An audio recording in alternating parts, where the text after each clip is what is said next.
आप सभी को जय मसीह की। आज का पवित्र वचन है यशायाह 53 में, जो कि बहुत इम्पोर्टेंट वचन है। ध्यान से वचन को सुनना।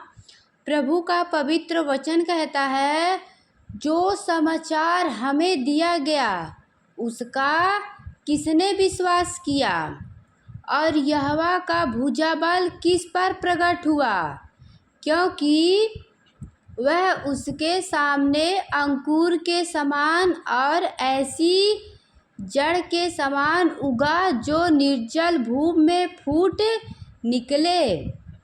उसकी ना तो कुछ सुंदरता थी कि हम उसको देखते, और ना उसका रूप ही हमें ऐसा दिखाई पड़ा कि हम उसको चाहते।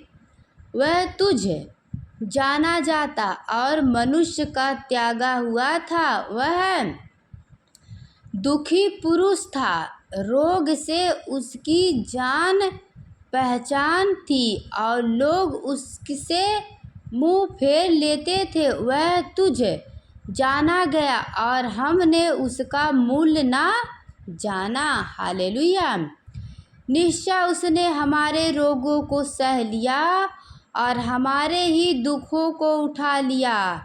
तभी हमने उसे परमेश्वर का मारा कूटा और दुर्दशा में पड़ा हुआ समझा।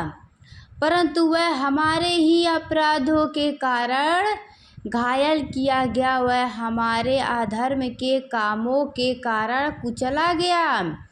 हमारी ही शांति के लिए उस पर ताड़ना पड़ी कि उसके कोड़े खाने से हम लोग चंगे हो जाएं। हम तो सब के सब भेड़ों के समान भटक गए थे। हम में से हर एक ने अपना अपना मार्ग लिया, और यहोवा ने हम सबों के अधर्म का बोझ उसी पर लाद दिया। हालेलुया। तो जितने भाई बहन ने वचन को सुन रहे हो, विश्वास के द्वारा वचन को सुने, प्रभु आशीष दे उन्हें। वह सताया गया तो भी वह सहता रहा और अपना मुंह ना खोला। जिस प्रकार भेड़ वध होने के समय और भेड़ी ऊन काटने के समय चुपचाप शांत रहती है, वैसे ही उसने भी अपना मुंह ना खोला। अत्याचार करके और दोष लगाकर वह उसे ले गए। उस समय के लोगों में से किसने इस पर ध्यान दिया कि वह जीवितों के बीच में से उठा लिया गया। मेरे ही लोगों के अपराधों के कारण उस पर मार पड़ी। उसकी कब्र भी दुष्टों के संग ठहराई गई, और मृत्यु के समय वह धनवान का सगी हुआ। यद्यपि उसने किसी प्रकार का उपद्रव न किया था और उसके मुंह से कभी छल की बातें नहीं निकली थी, तो भी यहोवा को यही भाया कि उसे कुचले। उसी ने उसको रोगी कर दिया। जब वह अपना प्राण दोषबलि करे, तब वह अपना वंश देखने पाएगा। वह बहुत दिन जीवित रहेगा। उसके हाथ से यहोवा की इच्छा पूरी हो जाएगी। वह अपने प्राणों का दुख उठाकर उसे देखेगा और तृप्त होगा। अपने ज्ञान के द्वारा मेरा धर्मी दास बहुतों को धर्मी ठहराएगा, और उनके अधर्म के कामों का बोझ आप उठा लेगा। इस कारण मैं उसे महान लोगों के संग भाग दूंगा, और वह सामर्थियों के संग लूट बांट लेगा, क्योंकि उसने अपना प्राण मृत्यु के लिए उड़ेल दिया। वह अपराधियों के संग गिना गया, तो भी उसने बहुतों के पाप का बोझ उठा लिया और अपराधियों के लिए विनती करता रहा। यस, आमीन।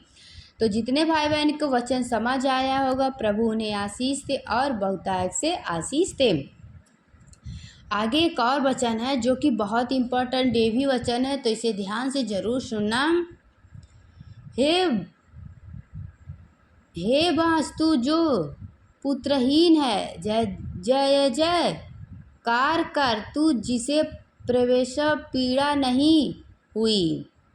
गल खोलकर जय जयकार कर और पुकार, क्योंकि त्यागी हुई के लड़के सुहागनी के लड़कों से अधिक होंगे। यहोवा का यही वचन है। अपने तंबू का स्थान चौड़ा कर और तेरे डेरे के पट लंबे किए जाएं। हाथ मत रोक, रस्सियों को लंबी और खूंटों को दृढ़ कर, क्योंकि तू दाहिने बाएं फैलेगी और तेरा वंश जाति जाति का अधिकारी होगा और उजड़े हुए नगरों को फिर से बसाएगा।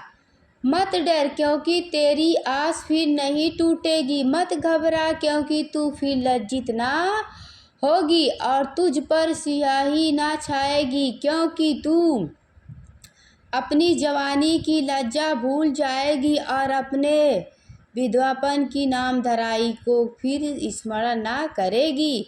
क्योंकि तेरा कर्ता तेरा पति है, उसका नाम सेनाओं का यहोवा है और इजराइल का पवित्र तेरा छुड़ाने वाला है। वह सारी पृथ्वी का भी परमेश्वर कहलाएगा। हालेलुया।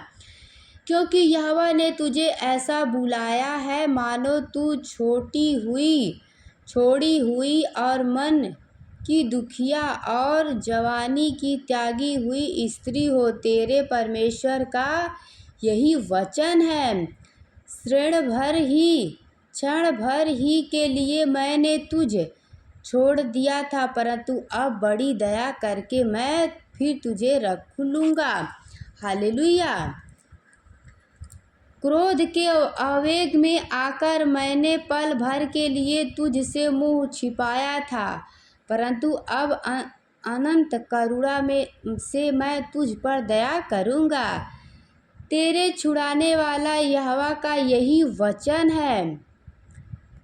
यह मेरी दृष्टि में नूह के समय के जलप्रलय के समान है, क्योंकि जैसे मैंने शपथ खाई थी कि नूह के समय के जलप्रलय से पृथ्वी फिर ना डूबेगी, वैसे ही मैंने यह भी शपथ खाई है कि फिर कभी तुझ पर क्रोध ना करूँगा और ना तुझको धमकी दूंगा। चाहे पहाड़ हट जाए और पहाड़ियाँ टल जाए, तो भी मेरी करुणा तुझ पर से कभी ना हटेगी और तेरी शांतिदायक वाचा ना टलेगी। यहोवा जो तुझ पर दया करता है, उसका यही वचन है। यस, आमीन।